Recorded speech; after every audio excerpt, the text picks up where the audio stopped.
seria uma função vetorial definida do intervalo AB a Rn. E P, uma partição do intervalo AB formada por os pontos T0, T1 hasta Tn, onde o primeiro ponto T0 é A e o último ponto Tn é igual a B. E para cada subintervalo, Ti menos 1 Ti, escolhemos um ponto Ci. Ci pode ser Ti menos 1, Ti ou qualquer ponto interno. Definimos a integral da função vetorial no intervalo AB, denotado como integral de A a B da função vetorial f de t dt, como limite do máximo da norma da partição, delta de ti vai para zero, da soma da função em um ponto de cada subintervalo por delta de ti, desde que esse limite exista. É similar à definição de integral da função R em R. Só que aqui estamos trabalhando com funções vetoriais. Uma função vetorial tem componentes f de t, f1, f2 até fn, e aplicando a definição do limite a cada uma das componentes, temos que, se a função for integrável, a integral de AB de f de t dt é a integral da primeira componente, a integral da segunda componente e a integral da enésima componente, todas no intervalo AB. Então, para calcular a integral de uma função vetorial, tem que calcular a integral de cada uma das funções componentes. Essa integral existe se cada integral das funções componentes também existe. E temos também o análogo ao teorema fundamental do cálculo. Então, se f for integrável no intervalo AB e temos uma primitiva y, de maneira que a derivada de y é igual a f em AB, então a integral de AB de f de t diferenciado de t seria a y aplicado em B menos y aplicado em A. Isso me vai permitir calcular integrais conhecendo a primitiva da função ou uma antiderivada. Por exemplo, calcular a integral de 0 a 1 da função vetorial com componentes t, 4 e t quadrado. Temos que essa integral vai ser a integral da primeira componente, ou seja, t diferencial de t, a integral da segunda componente, 4 diferencial de t, a integral da terceira componente, integral de t quadrado, todas no intervalo 0, 1. Então, uma primitiva de t é t quadrado sobre 2, avaliada em 0, 1, a integral de 4, que uma constante seria 4t, a integral entre 0 e 1, a integral de t quadrado, aqui, diferencial de t, é t cubo sobre 3 entre 0 e 1. Então, ficaria 1 meio, 4 e 1 terço, que avaliado a primeira componente em 1 é 1 meio, em 0 dá 0, 4t em 1 dá 4, em 0 dá 0, seria simplesmente 4, em 1 sobre 3, em 0, 0.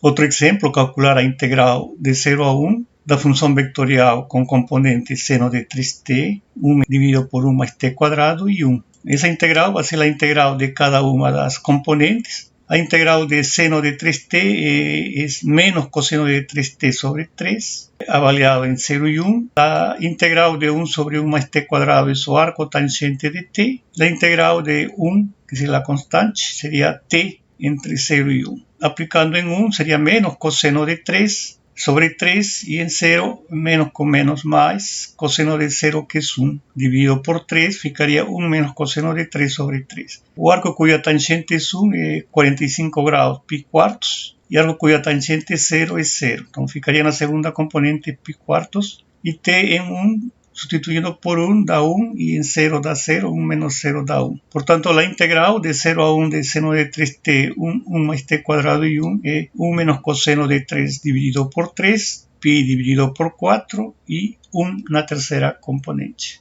Outro exemplo 3, é f de t igual à função vetorial t, 1 e ela t, e y de t nas três componentes 1, 1, 1. Calcular a integral de 0 a 1 da função vetorial f de t, produto vetorial y de t diferencial de t. Fazendo então o produto vetorial de f de t por y de t, temos i, j e k, as componentes de f t1 e ela t, e as componentes de y 1, 1, 1. La componente en i sería 1 menos e a la t, en j t menos e a la t con sinal menos, ficaria e a la t menos t, e em k t menos 1. Esse é o produto vetorial. Agora eu vou fazer a integral de cada uma das componentes. Então, essa é a integral de 0 a 1 do produto vetorial, a integral de 0 a 1 do resultado, 1 menos e a la t menos t menos 1, y va a ser integral de cada componente, la integral de 1 menos e a la t, la integral de a la t menos t y la integral de t menos 1, todas entre 0 y 1. La integral de 1 es t, la integral de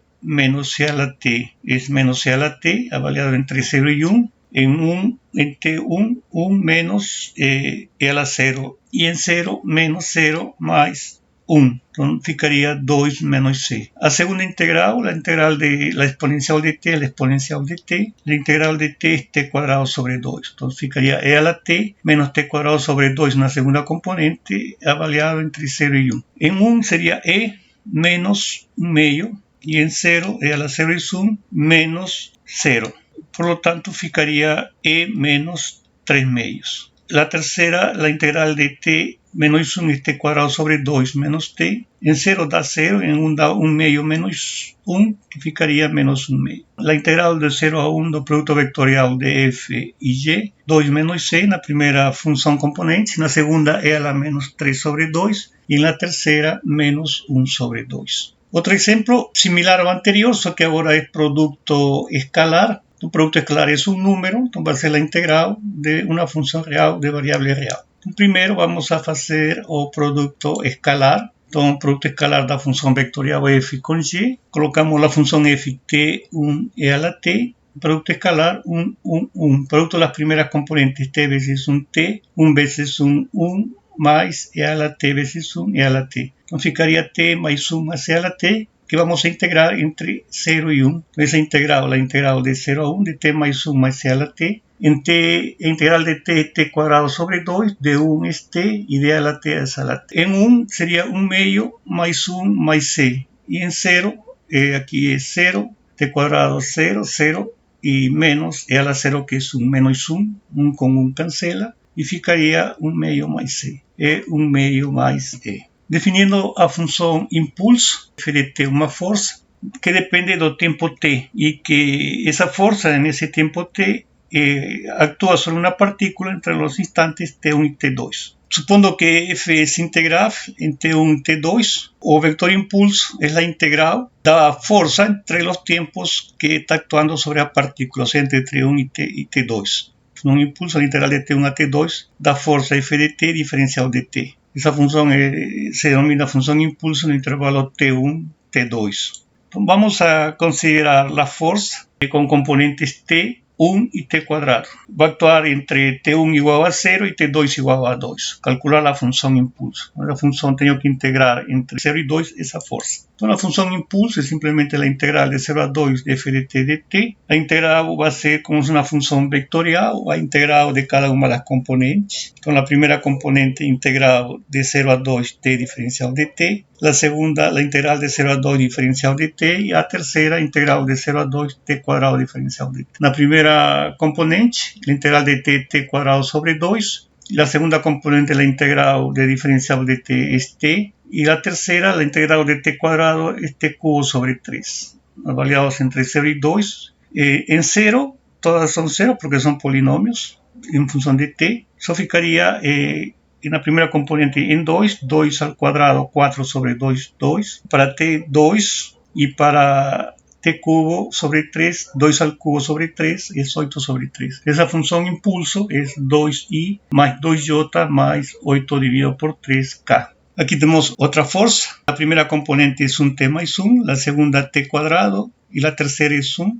Esa fuerza está actuando sobre una partícula en los instantes entre 0 y 1. Quiero calcular el impulso de esa fuerza. El impulso es la integral no tiempo que actúa sobre la partícula. Entonces, entre 0 y 1 da fuerza f de t de t. Entonces, esa integral va a ser la integral de cada una de las componentes. La integral de 0 a 1 de 1 entre t más 1. Diferencial de t, la segunda integral de 0 a 1 de t cuadrado diferencial de t, y la tercera integral de 0 a 1 de diferencial de t. La integral de 1 sobre t más 1 es logaritmo de t más 1, la integral de t cuadrado es t cubo sobre 3, y la integral de diferencial de t es t. y vamos a validar entre 0 y 1. Entonces va a ficar logaritmo de 1 más 1, logaritmo de 2, menos logaritmo de 0 más 1, logaritmo de 1 es 0, só fica logaritmo de 2 na primeira componente. T cubo sobre 3 en 1, 1 al cubo sobre 3 en 1 sobre 3, menos 0 al cubo da 0, entonces simplemente fica 1 sobre 3, en T sustituindo por un 1 y en 0 da 0, fica simplemente 1.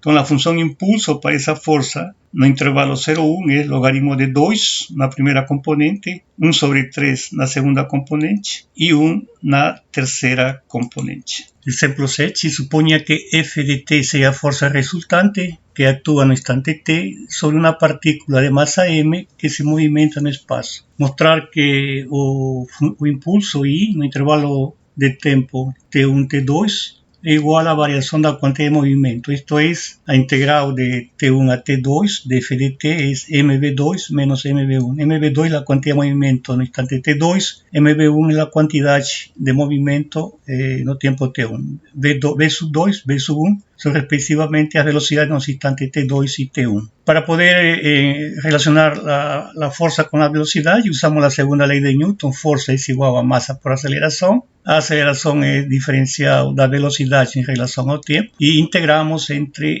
T1 e T2. A função impulso é a integral entre T1 e T2, da força F de T diferencial de T, y sustituyendo la fuerza por la masa derivada de la velocidad en relación al tiempo, la masa es una constante, sale fuera de la integral. La integral de la derivada es la propia función v de t aplicada en T1 y T2. Por tanto, va a ser m por la velocidad en T2 menos m por la velocidad en T1. La velocidad en T2 es v2 y la velocidad en T1 es v1. Por lo tanto, la función impulso es mv2, que es la cantidad de movimiento en el tiempo T2, menos mv1, que es la cantidad de movimiento en el tiempo T1.